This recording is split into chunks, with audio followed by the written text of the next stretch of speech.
La Tierra hace 450 millones de años. Un próspero mundo acuático, lleno de extrañas y sorprendentes criaturas. Un paraíso oceánico. Pero un asesino del espacio se dirige hacia él.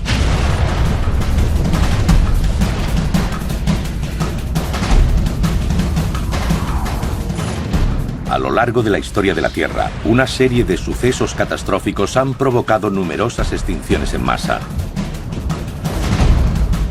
Pero cada vez que la aniquilación total parece inevitable, la naturaleza demuestra una impresionante capacidad de recuperación.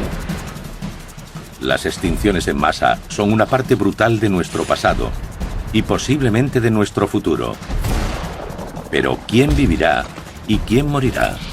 La respuesta podría sorprender a muchos. Observen a continuación la primera extinción en masa de la historia de nuestro planeta. Rayos letales en Armagedón animal. Armagedón animal. No es la especie más fuerte la que sobrevive, ni la más inteligente. La que lo consigue es la que tiene mayor capacidad de adaptación al cambio. Charles Darwin, 1859. La primera gran extinción en masa de nuestro planeta comienza hace 500 millones de años, mucho antes de que existieran los humanos e incluso los dinosaurios. Una polémica teoría sugiere que este cataclismo podría haber comenzado a 6.000 años luz de la Tierra.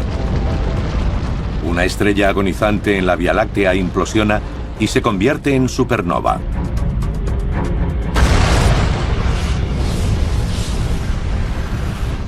Inmensos rayos de energía salen disparados de sus polos. Un rayo gamma estalla. Se trata de la explosión más grande conocida en el universo. La explosión, que dura 10 segundos, contiene más energía que 1000 soles. Los letales rayos arrasan violentamente el cosmos a la velocidad de la luz, en dirección a un pequeño planeta azul, la Tierra. Si hubiésemos estado más cerca, habría acabado con la atmósfera del planeta. Habría sido un precioso día soleado o nuboso y de repente el aire desaparecería. Habría salido volando por el espacio. El estallido de un rayo gamma es la fuerza más destructiva del universo. Y si se produjera cerca de la Tierra, no habría posibilidad de sobrevivir para ningún tipo de vida. Literalmente arrasaría la superficie del planeta, convirtiéndola en un desierto sin vida. Nadie sabe con seguridad qué causó esta extinción en masa. La explosión de un rayo gamma es la teoría que se impone. Si están en lo cierto, la cuenta atrás a otra extinción en masa en el planeta ya ha comenzado.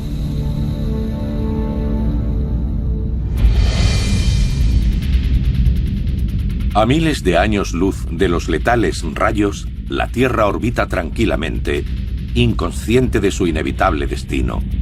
Esta imagen se remonta a 450 millones de años en el pasado, hasta el período Ordovícico, un mundo muy diferente del actual. Los continentes, tal como los conocemos, siguen formando parte de varias masas de tierra. Gondwana contiene Australia, África, Europa del Sur, la Antártida y Sudamérica. Fragmentos de Norteamérica y el este y norte de Europa se concentran en el Ecuador. El planeta es cálido y húmedo, y el nivel del mar está a varios cientos de metros por encima del actual. El gigantesco océano Pantalasa cubre gran parte del hemisferio norte. La mayor parte de Estados Unidos yace bajo vastos océanos poco profundos, llamados mares epicontinentales. Los mares epicontinentales eran océanos o entornos marinos que cubrían partes del continente. En el periodo Ordovícico, el nivel del mar era mucho más alto que ahora, por lo que gran parte del área continental actual estaba cubierta de agua. La superficie de este mundo es más parecida a Venus que a la Tierra actual. El nivel de oxígeno es tan bajo que los animales tendrían que haber luchado para respirar. Si colocásemos a un humano en el periodo ordovícico, el bajo nivel de oxígeno haría que un simple paseo por la playa se convirtiera en una tarea extenuante. La tierra sería extremadamente yerma y el paisaje sería muy similar al del Valle de la Muerte. No habría plantas ni animales. Debido a eso, también sería extremadamente silencioso. No existirían los ruidos que asociamos a los animales del bosque, como pájaros o insectos. Nada de eso existiría en el periodo ordovícico. Puede que la superficie del planeta parezca desolada, pero bajo el agua todo cambia.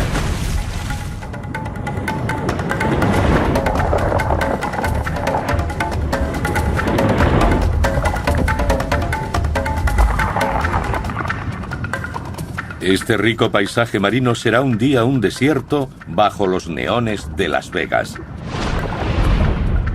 Pero en este periodo es una comunidad viva por derecho propio, un inmenso arrecife de coral lleno de habitantes extraños. Se suele creer erróneamente que hace 500 millones de años no existía nada. Había muchas cosas, aunque diferentes de las actuales. Los organismos vivían en el fondo del mar, en el agua y sobre el sedimento.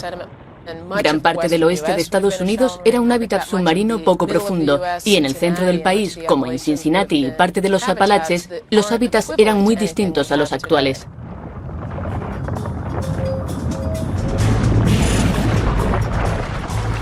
Arrecifes como este se extienden por todo el globo. Sus cálidas aguas, calentadas por el sol, son el hogar perfecto para formas de vida en rápida evolución. Junto a ellos, trilobites de medio metro buscan alimento. Parientes de las actuales hormigas, estas diligentes criaturas mantienen limpio el fondo marino, devorando casi todo lo que encuentran a su paso. Plancton muerto, trozos de algas e incluso desperdicios de animales. Comparten su territorio con un recién evolucionado Astraspis, una de las pocas especies de peces primitivas de la Tierra. Con tan solo 15 centímetros de longitud, esta pequeña criatura nos cabría en la palma de la mano. Pero este animal tiene una mutación nunca vista antes, una primitiva espina dorsal. Fósiles de Astraspis descubiertos a comienzos del siglo XX revelan una vaina fibrosa a lo largo de su lomo que protegía una espina dorsal. Esa misma estructura está presente en nuestros propios cuerpos. Cuesta creerlo, pero esta sencilla criatura es el ancestro de todos los vertebrados del planeta, aves, reptiles y mamíferos, incluido el hombre. Nuestra existencia depende totalmente de la supervivencia de este grupo. Y por el momento no tiene muchas posibilidades a su favor. Eran criaturas muy diferentes en muchos sentidos. No eran depredadores. Se alimentaban de desperdicios, microbios y algas. Más bien eran presas. Al otro extremo de la cadena alimentaria, un superdepredador controla el mar.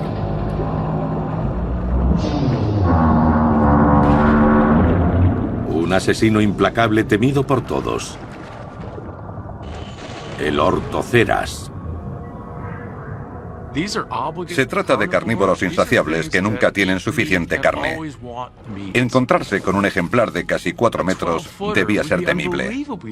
Había que nadar para salvar la vida, con esa cosa siguiéndote para devorarte en el momento en que te viera al alcance. El gran tiburón blanco de su época, el ortoceras, es una máquina de matar perfectamente diseñada de hasta 6 metros de largo, con un hambre insaciable. Un caparazón recto lleno de cámaras de aire mantiene a flote a esta bestia de 135 kilos. Se desliza por el agua absorbiéndola y expulsándola por un pequeño tubo muscular en la base de su concha. Es la versión ordovícica de un motor a propulsión.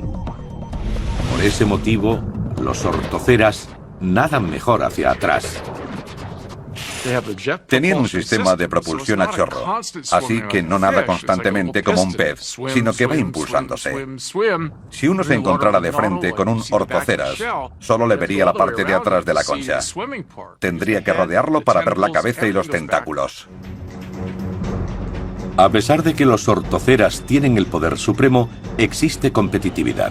Los escorpiones de mar gigantes llamados euriptéridos se enfrentan a ellos por los mejores territorios. A pesar de lo repulsivos y horrorosos que son los escorpiones terrestres, no son ni la mitad débiles que los escorpiones marinos. Se trataba de animales enormes. Podían pesar entre 90 y 130 kilos. Son los artrópodos más grandes de la historia del planeta.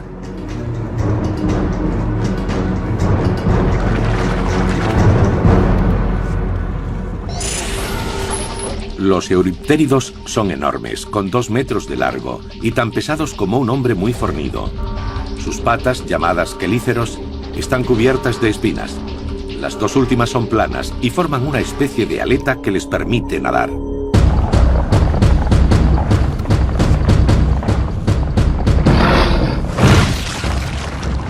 Sus enfrentamientos con los ortoceras son luchas a muerte que parecen sacadas de una película de ciencia ficción. Creo que se venderían muchas entradas para ver un combate entre esos dos. Yo daría cualquier cosa por ver una pelea entre un euriptérido y un ortoceras.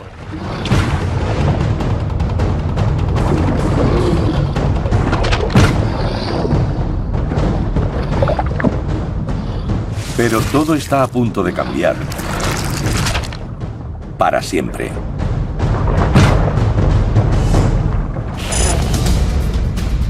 Los rayos letales ya han penetrado en nuestro sistema solar y han carbonizado el cinturón de asteroides.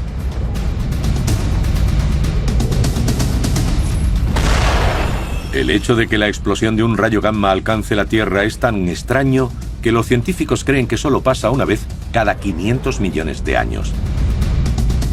Este impactará contra el planeta antes de que acabe el día. Para el que nace, la muerte es segura. Y para el que muere, seguro es el nacer. Bhagavad Gita, siglo V a.C.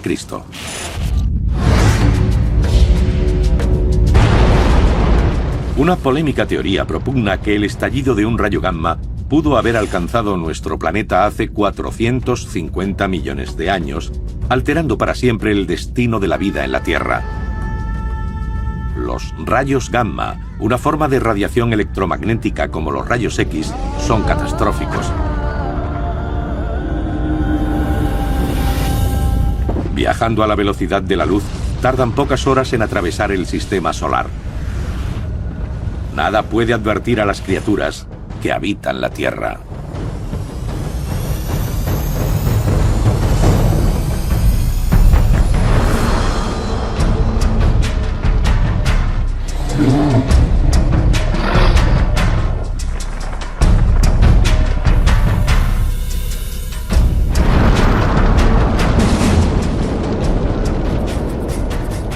Llega la hora cero.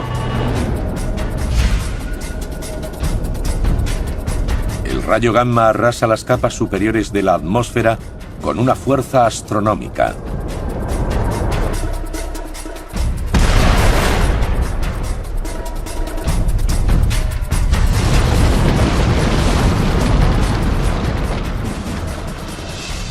Pero es tan violento como hermoso. Los rayos destruyen las moléculas del aire haciendo estallar la atmósfera.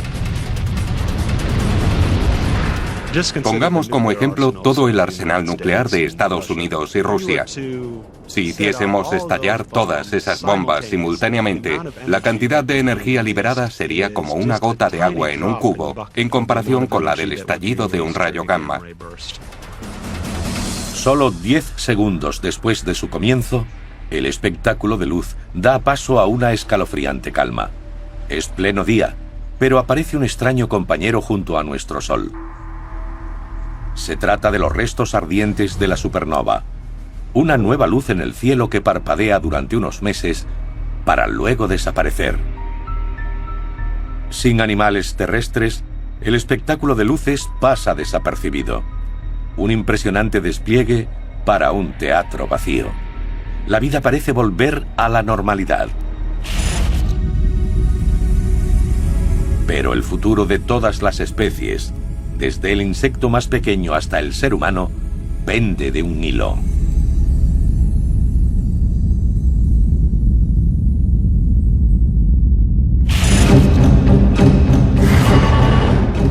Han pasado 24 horas tras la explosión del rayo gamma. La extinción comienza a nivel microscópico. En las capas superiores de la atmósfera, los rayos gamma ya han destruido el 30% de la capa de ozono. Ahora la radiación ultravioleta del Sol llega hasta la superficie.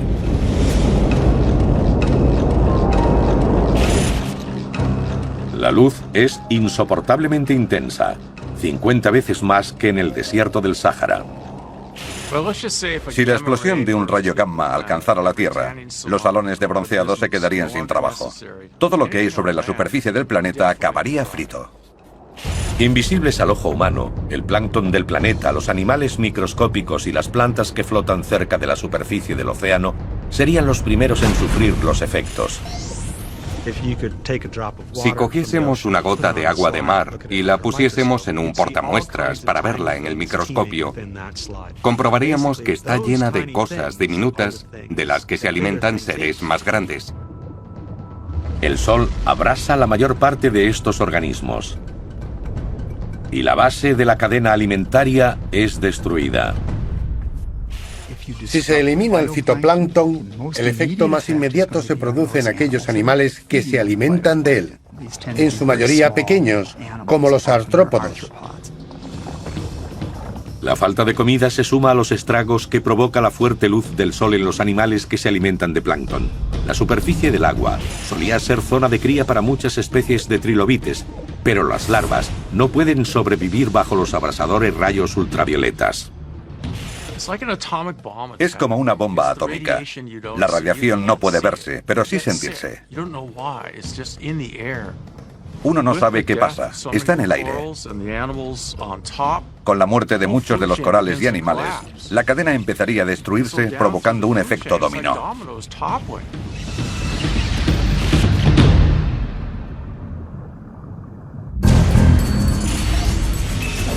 La radiación ultravioleta es más intensa en los trópicos. Los arrecifes de coral mueren. El desastre comienza aquí. En casi todos los rincones del globo, los corales empiezan a morir de hambre. La devastación causa estragos en la cadena alimentaria. Cada vez más animales sufren de inanición. A medida que pasan las semanas, la destrucción de los arrecifes aumenta. Los corales están formados por colonias de animales, pero también alojan diminutas plantas llamadas zooxantelas. Estas se alimentan de sus tejidos y recorren los océanos devorándolos. Y no tardaríamos en verlas adoptar un tono grisáceo fantasmagórico. Solo han pasado 3 meses y los efectos de los letales rayos se sienten en todo el planeta. Es la estación de apareamiento para estos Nautilus. Estos parientes de los ortoceras son generalmente pequeños y cabrían en la palma de la mano. Pero el diseño en espiral de la concha aporta mucha más maniobrabilidad que uno recto. Los rituales de apareamiento son más importantes que nunca. La supervivencia de la especie está en juego. Las hembras persiguen a los machos. Cuanto más colorida sea la concha, más irresistible la encuentran. La reproducción tenía mucho que ver con la supervivencia de la especie. Pero la forma de reproducirse también estaba marcada por el modo de vida de los ejemplares adultos.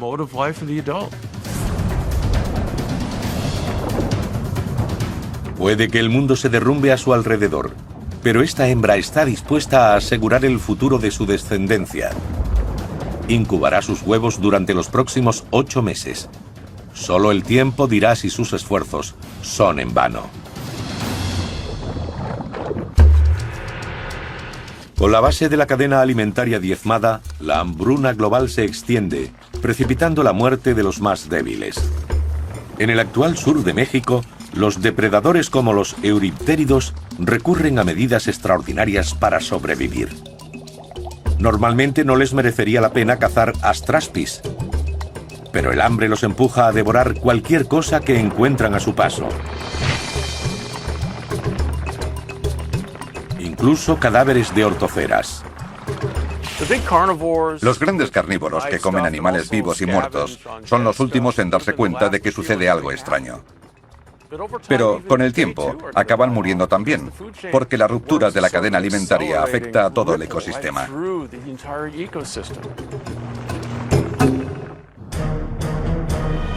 En la actual costa atlántica de Norteamérica, los ortoceras gigantes abandonan los arrecifes en busca de comida y se aventuran en aguas más salobres.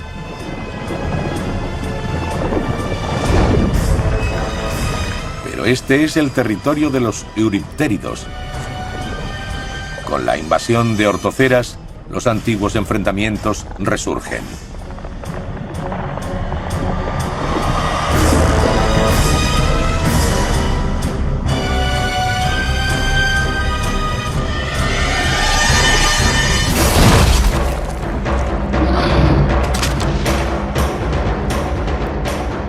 Puede que este sea el territorio de los euriptéridos, pero la suerte está a favor de las criaturas más grandes. Y los ortoceras se dan un banquete. Solo unos cuantos euriptéridos consiguen escapar.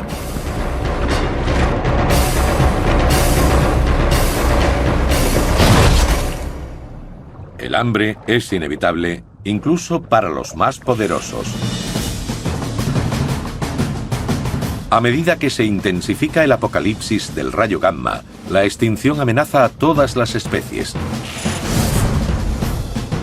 Desde el microscópico plancton hasta los gigantescos ortoceras, pasando por nuestros propios ancestros, los astraspis.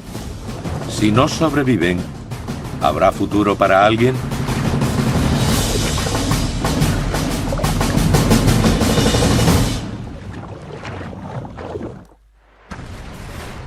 El estudio de las extinciones en masa es uno de los campos más controvertidos de la paleontología. La escasez de fósiles, las pruebas contradictorias y la dificultad para averiguar las causas de estos desastres contribuyen a crear acalorados debates. Pero ¿cómo saben los científicos que se produjeron extinciones en masa?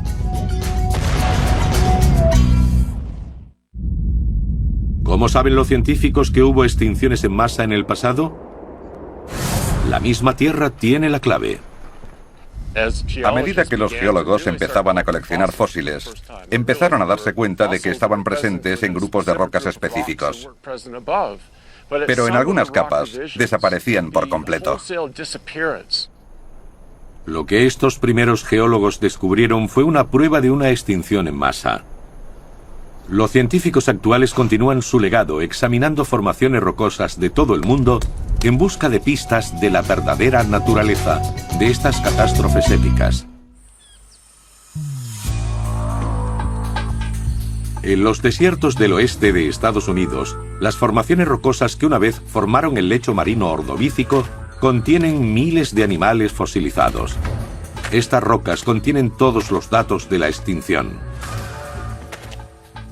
Estos fósiles se han roto, murieron, han soportado fuertes tormentas y se han deteriorado hasta el punto en que resulta difícil su identificación. Es una pena porque podemos apreciar muchos fósiles en la roca. Este fragmento contiene restos de un coral rugoso o tetracoralla.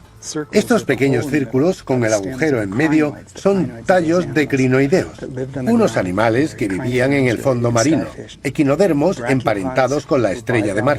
Los braquiópodos eran bivalvos y su grupo de fósiles es uno de los más abundantes del Ordovícico.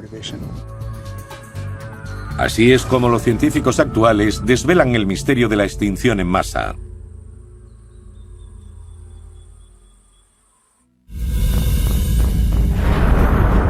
Según una teoría polémica pero convincente, un rayo gamma estalla produciendo una supernova, que da lugar a la primera gran extinción en masa de la historia del planeta.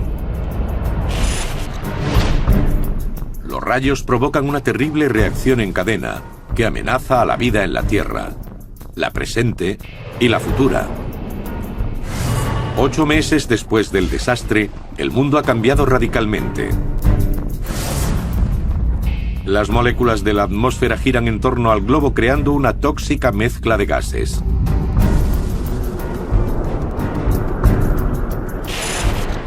Los átomos se reestructuran formando dióxido de nitrógeno, el nocivo gas que conocemos como contaminación atmosférica. La gruesa capa de aire pútrido bloquea los rayos solares. La temperatura desciende 18 grados centígrados. En lo que será el norte de Europa, la bajada de la temperatura del agua no beneficia a los Nautilus. Sus huevos, puestos varios meses antes, no se desarrollan normalmente. Las frías aguas retardan el crecimiento del embrión. Una invitación a las hambrientas bacterias a devorarlos. La especie está en peligro. Los organismos están adaptados a su entorno. Si ese entorno cambia, tienen problemas. Si cambia de una forma radical, mueren. Si cambia solo un poco, siguen con vida, pero no se reproducen. Las pocas crías que consiguen salir adelante nacen en un entorno inhóspito e implacable. Pasarán la mayor parte de su corta vida buscando alimento desesperadamente. Aún así les va bien en comparación con otras especies. Sus duras conchas en espiral les permiten vivir en aguas profundas, al abrigo de los peores efectos del enfriamiento global. Han pasado 10 años desde el estallido del rayo gamma. En el sur de México, el cambio es radical. La temperatura de este arrecife ha descendido 36 grados, acelerando la destrucción de la cadena alimentaria. El hábitat, antes lleno de vida, es ahora una tumba lúgubre. A medida que bajaban las temperaturas, los animales que podían huir lo hicieron. Pero gran parte de los animales del periodo ordovícico no podían desplazarse. Los corales, los branquiópodos o las esponjas no podían marcharse. Y a medida que la situación empeoraba, acabaron muriendo. El carbonato cálcico, del que están hechas las conchas de muchos animales que forman el arrecife, es fisiológicamente muy difícil de segregar en aguas frías. La bajada de temperatura arruinó la vida de estos organismos. No pudieron seguir produciendo carbonato cálcico y los arrecifes murieron.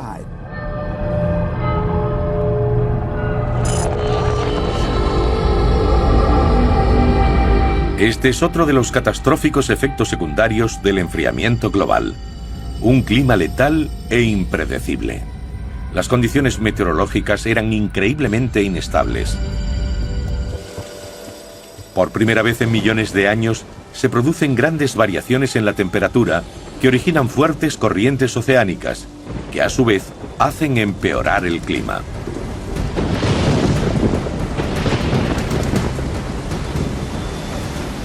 Una oleada interminable de huracanes de categoría 5 barren la Tierra.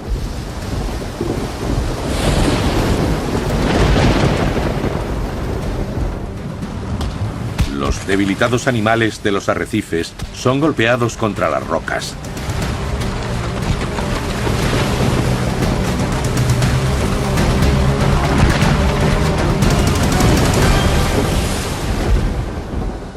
A los que les queda un poco de fuerza, buscan refugio lejos de la turbulenta superficie del mar. La única forma de escapar era huir a aguas más profundas. Supongo que ese debió ser su primer instinto de conservación. Así que todos aquellos ortoceras comenzaron a sumergirse a toda velocidad a mayor profundidad. La inmersión a una zona más segura oculta otro peligro.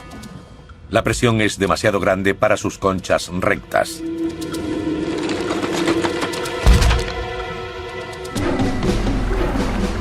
Irónicamente, el mayor depredador del planeta se convierte en víctima.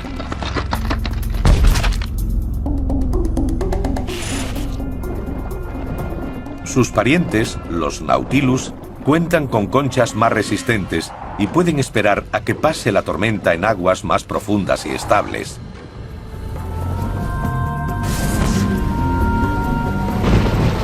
Continuas tormentas azotan la Tierra. El futuro parece incierto. La marea arrastra cadáveres hasta las costas.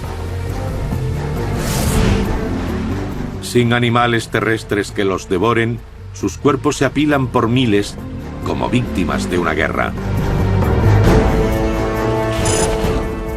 500 años después de la explosión del rayo gamma, un tercio de la fauna de la Tierra deja de existir. Y para todas esas criaturas que siguen luchando por sobrevivir, queda poca esperanza. La vida en la Tierra está al borde de la extinción.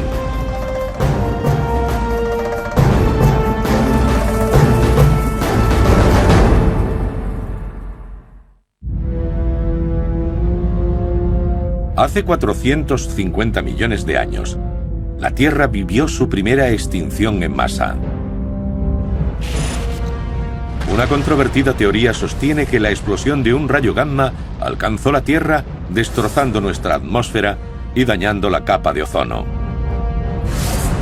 La luz del Sol llegó hasta el planeta, rompiendo la cadena alimentaria.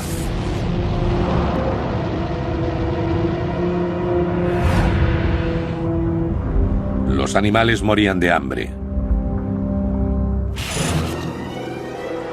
De repente se produjo un doble contratiempo. El aire empezó a transformarse en una gruesa capa de humo y niebla que bloqueaba el sol y que provocó una fuerte bajada de las temperaturas en todo el planeta.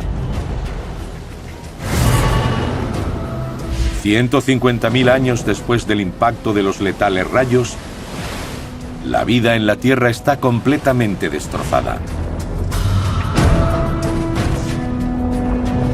Las pocas especies que sobreviven pasan hambre. Los ortoceras eran los antiguos soberanos de este territorio, las ballenas asesinas del Ordovícico. Ahora débiles y enfermos buscan carroña desesperadamente.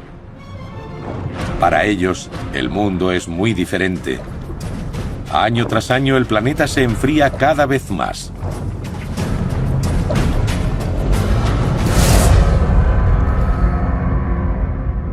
Estamos presenciando el origen de una nueva era glacial. La nieve se acumula en el Polo Sur. Y con el paso de los siglos, se compacta, formando sólidas capas de hielo. Glaciares inmensos que avanzan poco a poco hacia el norte por Gondwana, un supercontinente situado sobre el Polo Sur. Los glaciares absorben grandes cantidades de agua del mar, haciendo que sus niveles desciendan hasta 60 metros. El agua absorbida del océano provoca un descenso en el nivel del mar. Cuanto más hielo hay, menor es ese nivel. Al final, drenó los mares poco profundos que cubrían los continentes, dejando a muchos organismos sin su hábitat natural. La pérdida de los mares poco profundos acaba con más especies que la propia explosión. Actualmente vivimos en una era glacial y nos preocupa el deshielo. Todos hemos visto mapas del futuro de Norteamérica y de cómo las aguas se tragarán Florida, Manhattan y todas las tierras bajas. Esto es básicamente lo contrario. Un trozo de continente sale a la superficie a medida que los glaciares crecen. Sorprendentemente, en esta nueva era glacial algunos animales resultan ser bastante flexibles.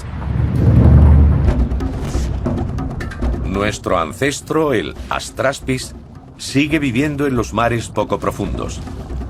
Este primitivo vertebrado soporta el agua fría mejor que otras criaturas marinas.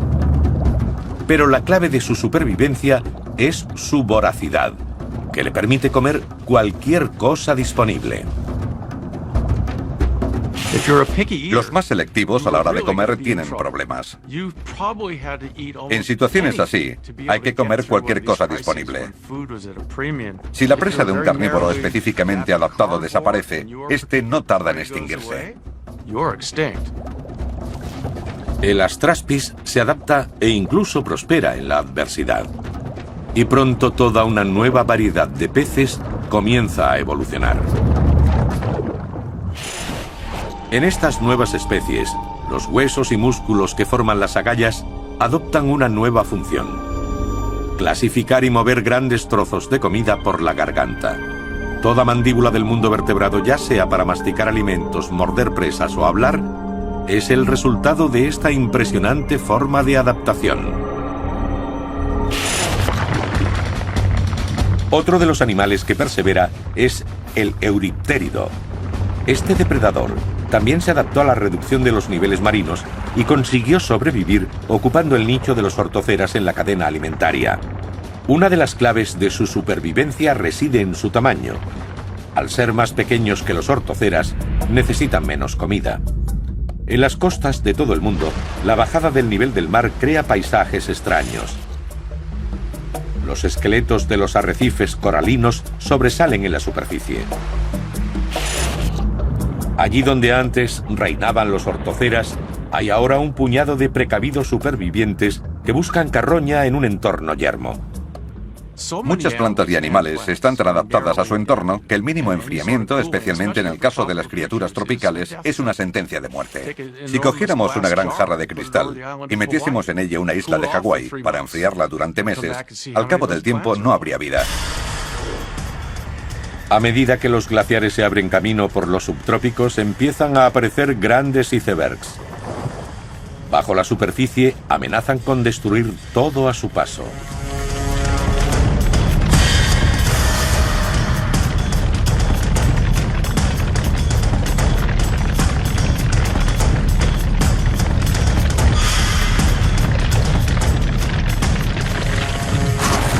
Las montañas de hielo aplastan el paisaje marino en dirección al Ecuador y corales de miles de años de antigüedad quedan reducidos a polvo, lo que provoca una inmensa devastación.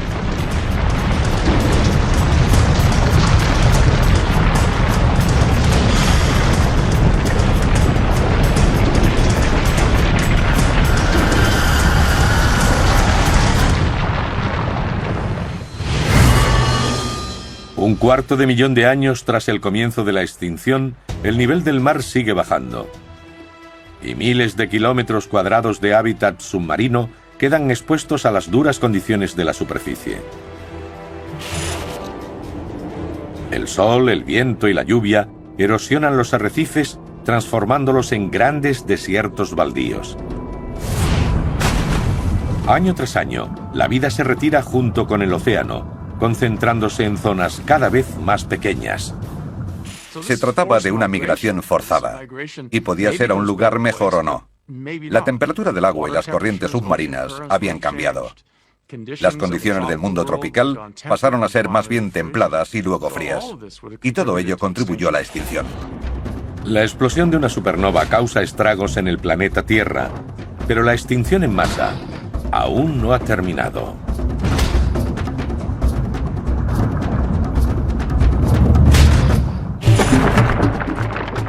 ¿No es absolutamente inevitable que todas las cosas sean al fin absorbidas por la muerte? Platón, siglo IV a.C. Han pasado 550.000 años desde la explosión del rayo gamma. Las frías condiciones meteorológicas han aniquilado a 2/3 de los animales del planeta. Pero la temperatura vuelve a subir y los glaciares se deshielan. Las especies que habían conseguido sobrevivir a la era glacial luchan ahora por salir adelante ante otro cambio medioambiental. Como siempre, la suerte influye en la supervivencia. Lo que más destaca de la extinción en masa del periodo ordovícico es que la clave para sobrevivir fue la distribución geográfica de las especies. Si la misma especie estaba presente en 5 o 6 continentes, tenía muchas probabilidades de seguir adelante. Si solo estaba presente en uno, era probable que desapareciera. Los ortoceras consiguen regresar, pero son una débil sombra de su pasado. Antes solían crecer hasta 6 metros, ahora no llegan ni a la mitad. Son mucho más débiles que sus antepasados y viven bajo la amenaza constante de un ataque. A diferencia de los ortoceras, los euriptéridos se defienden bien de la extinción. Los papeles de depredador y presa se han invertido. Los océanos se han convertido en un sangriento campo de batalla, pero en esta ocasión son estos los que lo dominan. En este mundo cambiante, los escorpiones marinos exhiben un nuevo comportamiento curioso.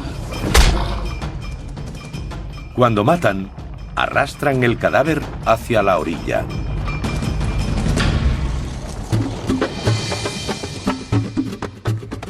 Y aunque parezca increíble, algunos de ellos incluso se aventuran al exterior.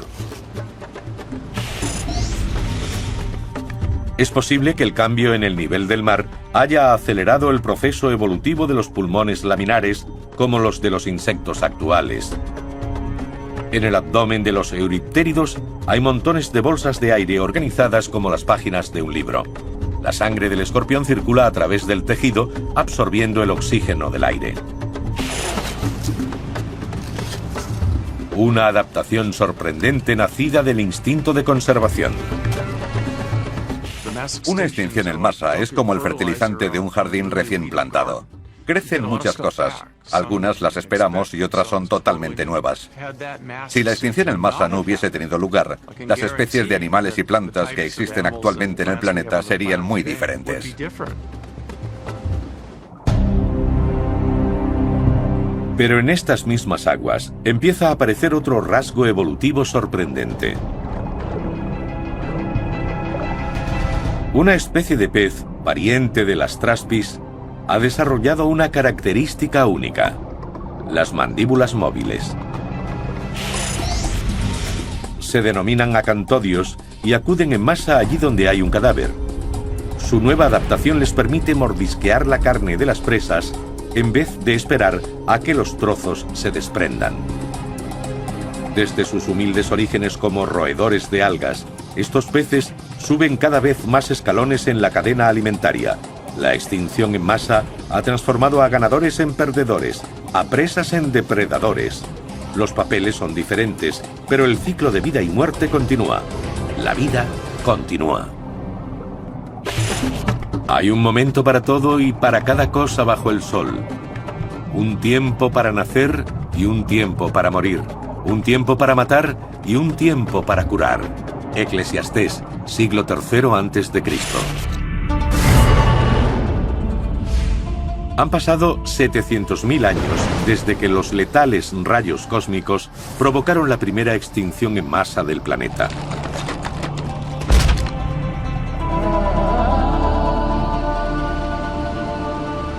Ahora la Tierra parece estar superando los efectos del desastre.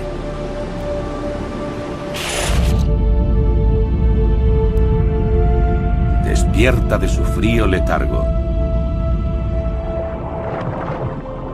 Pero el precio a pagar ha sido caro.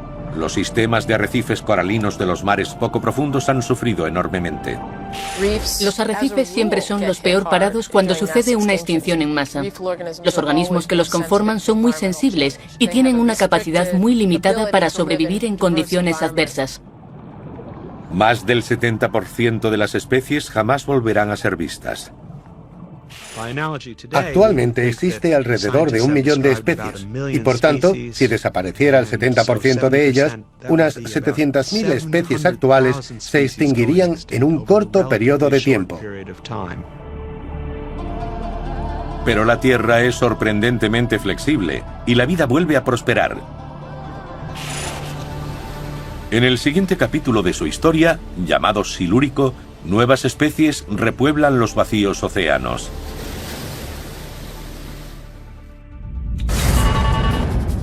Han pasado 3 millones de años desde el estallido del rayo gamma.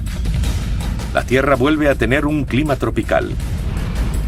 El nivel del mar sube de nuevo, restaurando gran parte del hábitat en zonas de poca profundidad. Nuevos y extraños animales evolucionan junto a las criaturas previas a la extinción. Los efectos de la extinción ordovícica son bastante interesantes.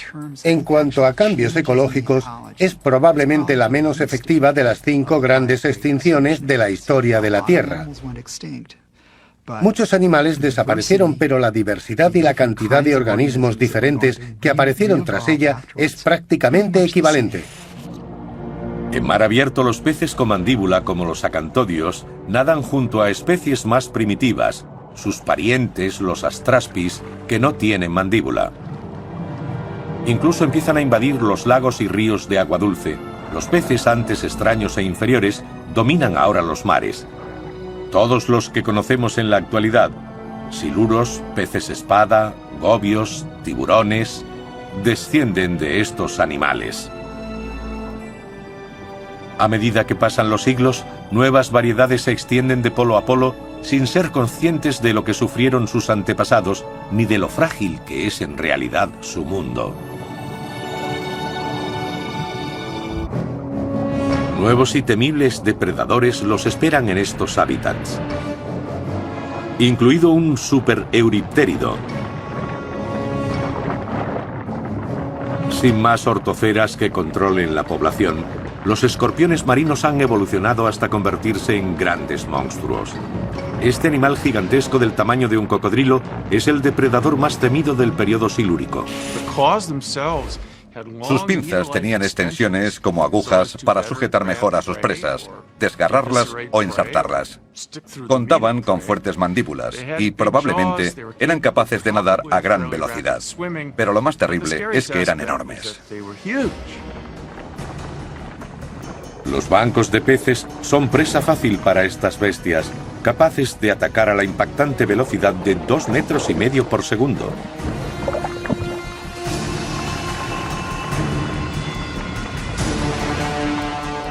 La supervivencia de los peces reside en el número. Al desplazarse en bancos pueden permitirse perder a unos cuantos individuos y aún así preservar la comunidad.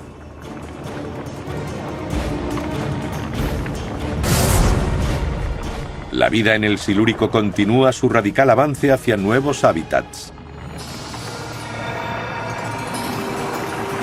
Nuevamente el mundo rebosa de vida. Poco a poco varias especies de animales invaden y colonizan los océanos terrestres. Nuestro planeta ha soportado numerosas extinciones en masa. Nadie puede predecir cuándo se producirá la siguiente, pero con la misma seguridad con la que afirmamos que existen el día y la noche y las diferentes estaciones, sabemos que nuestra supervivencia será sometida a prueba. Si un rayo gamma estalla cerca de la Tierra en el futuro, no habrá aviso previo.